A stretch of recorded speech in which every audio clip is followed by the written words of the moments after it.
Заев и СДСМ, ќе видиме дали ќе биде така после 11 декември. Не велат така кандидатите за пратеници кои што доаѓаат од коалицијата за подобра Македонија предводена од ВМРО ДПМН. Вечер вас обмене во студиото во ова јавување.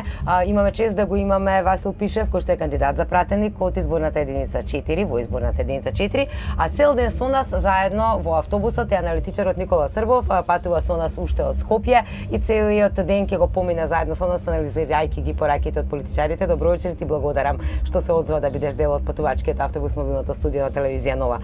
Ќе започнеме со господинот Пишев. Господине Пишев, вие важите за политичар кој што најчесто, најдиректно и најжестоко го напаѓате Зоран Заев. Го познавате многу добро и политички и приватно, доаѓате од истиот град.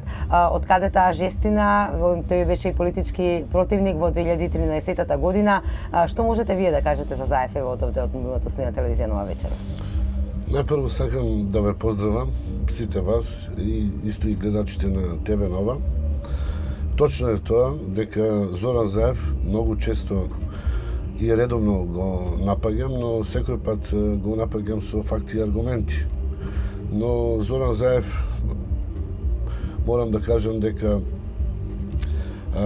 нема капацитет за критика, па затоа многу често ми поднесува тужби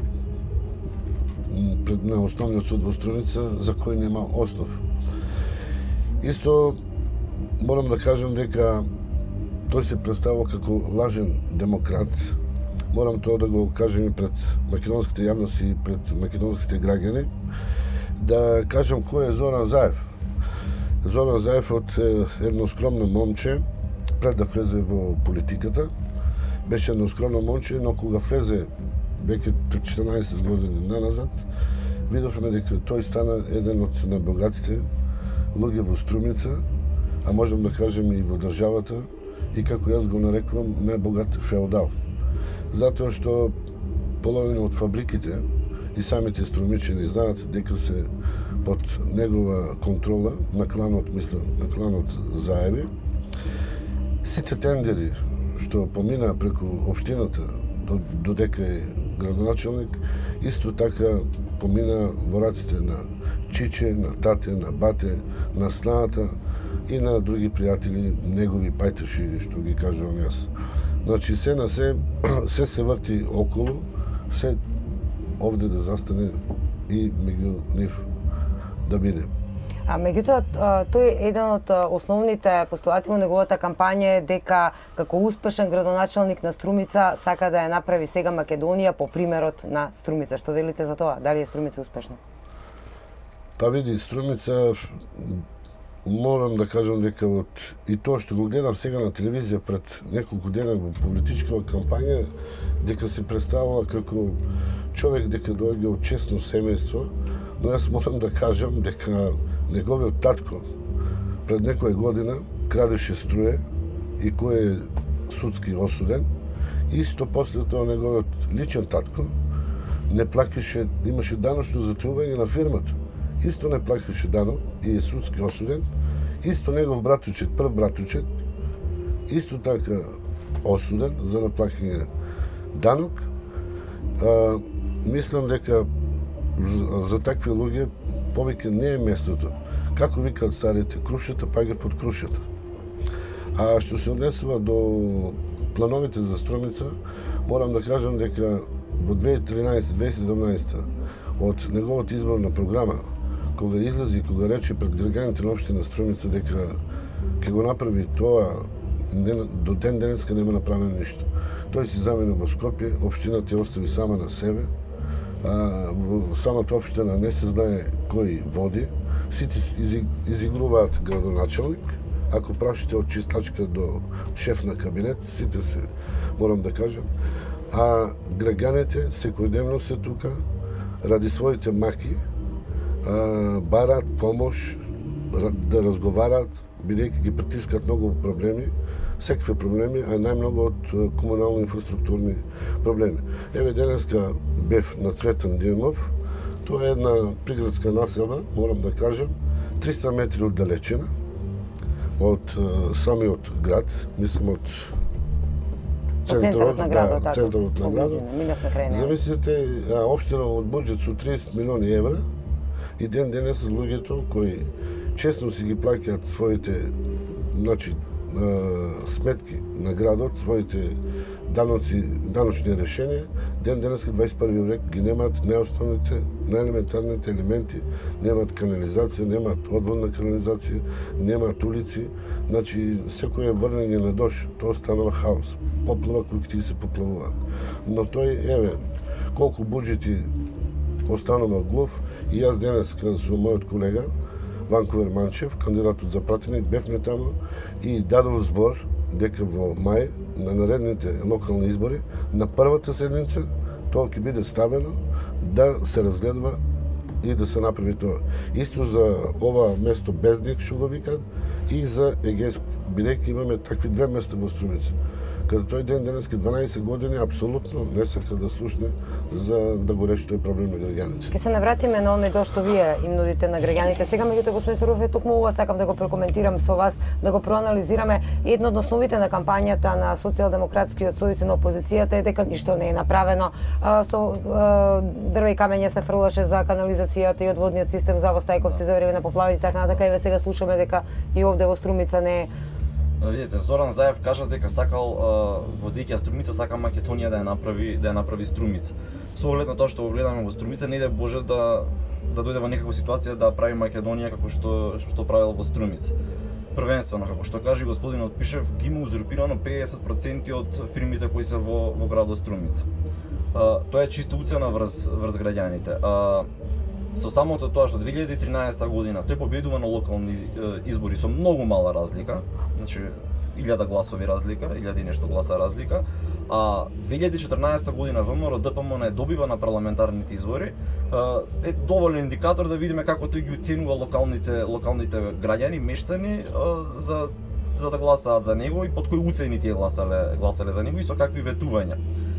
Интересна работа е што општинската администрација во Струмица, пред да дојде Зоран Заев за градоначелник, броела 40 вработени. Денеска општинската администрација во Струмица брои 300 вработени. Сите се тие под капата на господинот Зоран Заев. Што е околу неговите фирми? Господинот Зоран Заев промовира некаков поврат на ДДВ. Од тој поврат на ДДВ, кога ќе земете колкав профит прават неговите фирми, ќе има најголем ќар токму господинот Зоран Заев. Значи нуди нешто на граѓаните од што тој самиот ќе си има ќар. Значи како што кажи господинот, приградски населби во Струмица или од што се 200 метри оддалечени од јадрото од центарот на градот, немаат фекална и одводна канализација. Друг проблем е уште поголем и многу интересна работа е со тоа што се фали господинот Зоран Заев, а тоа е гасификацијата на градот Струмица. Дека наводно е гасифицирал Струмица и дека тоа планира да го спроведе на ниво на цела Македонија. Повторно ќе кажам, не дај Боже така да го направи тоа, бидејќи Струмица плаќа најскап природен газ од цела Европа.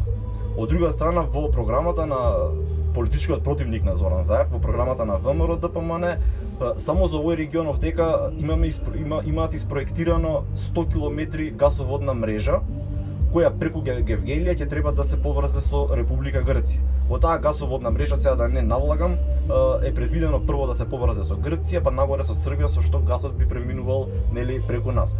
На тој начин македонците ќе добијат навистина исплатлив и ефтин енергент како што е гасот. А ова сега што го прави господинот Зоран Заев, преку носење на газ во цистерни кои ги носи неговиот сопартиец кој е председател на енергетската комисија во Социјалдемократскиот сојуз, е класичен криминал, значи ги става парите во својот џеп и згора на тоа наплаќа поскап газ од колку што има струја, колку што се наплаќа струја во Македонија. Така да кога ќе видиме цела таа слика само тргнувајќи од градот Струмица, што сака да исто да го имплементира во Република Македонија, тоа би прерастало во вистински хаос. Па да прашаме дали 50% од фирмите во Македонија ќе преминат во рацете на Зоран Заев доколку сака да го спроведе тој план. Така.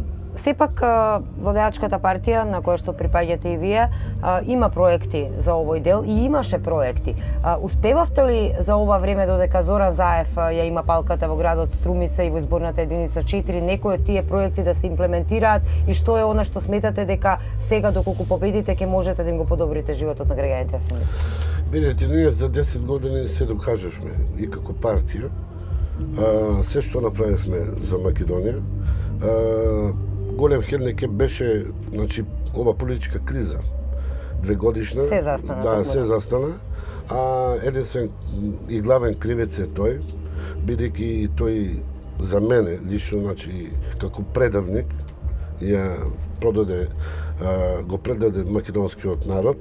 Замислите, ако таа политичка криза ја немав за овие 2 години, кои се инвестиции ќе дојде и кои требаше да дојдат, веќе имаа подпишено, за да не се случи тоа, па веројате Македонија ќе беше, да кажам, светско чудо на 21 век.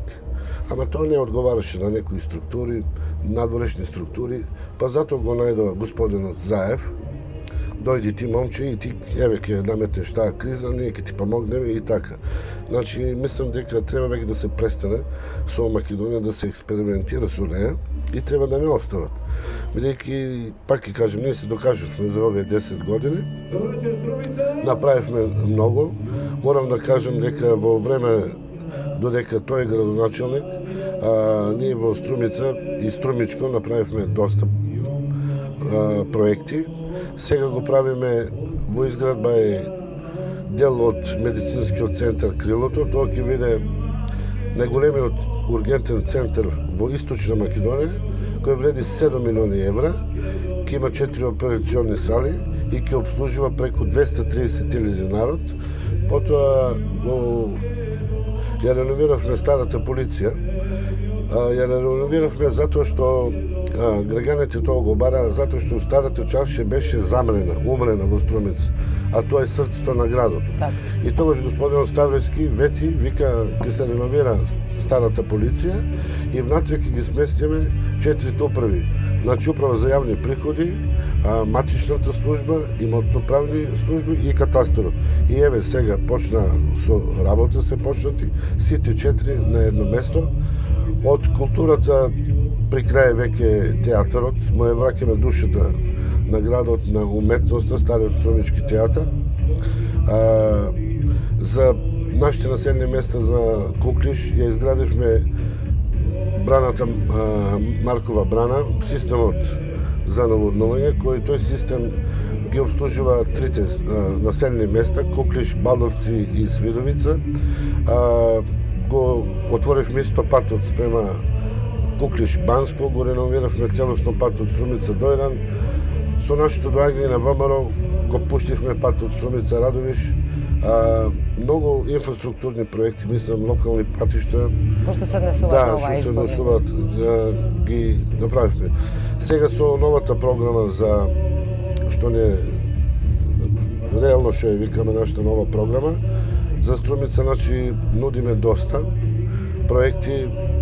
Морам да кажам дека тука е пливачкиот базен кој ќе има ватерполо димензии, реновирање на Центарот за култура, целосно центар Антон Панов, изградба на социјална зграда, изградба на повеќе наменски игралишта, тениски игралишта, старечки дом, читална и гасификација и многу други проекти кои се офатени исто овде.